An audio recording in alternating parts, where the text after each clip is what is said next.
A man said that he and his brother had been enemies since childhood.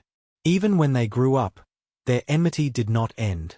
Their mother, may God have mercy on her, always said, "My children, you are brothers.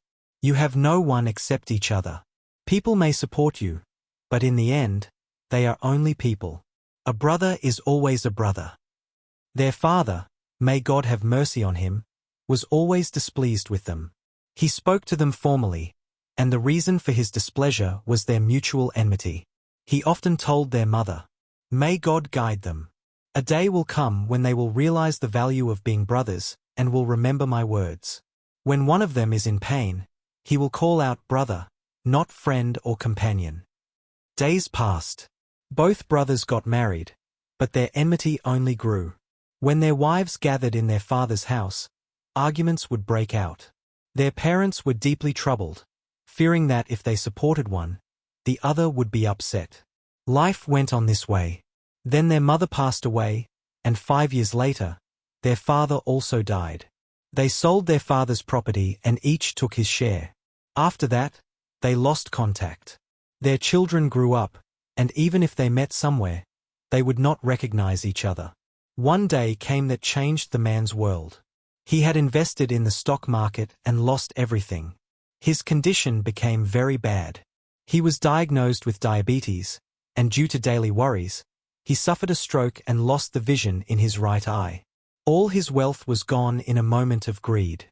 One day he was praying Fajr and cried out to God, "O Lord, have mercy on my parents, have mercy on my helplessness, and bring goodness for me through my children." A few days later, an old friend appeared, who was also their childhood neighbor. He asked about his condition and came to visit a week later. He said, "I have something for you." The man replied, "Go ahead." He said, "Here is a check of $500,000. Restart your life with this. When God improves your condition, consider it a loan and repay it." The man took the check and started a small business. God blessed him again with everything. He thanked God daily. One day the same friend came again and said, "I need to tell you something important." The man said, "If it is about the loan, do not worry. God has improved my situation. I will return it." The friend replied, "It is not about the loan. It is something bigger. That money with which you restarted your life, it was your brother who gave it." The friend continued, "He told me, 'Give this to my brother, and for God's sake, do not tell him that it came from me. I cannot bear to see my brother in pain.'" The friend added, "Now your brother is in a very bad condition. He is in the hospital, between life and death.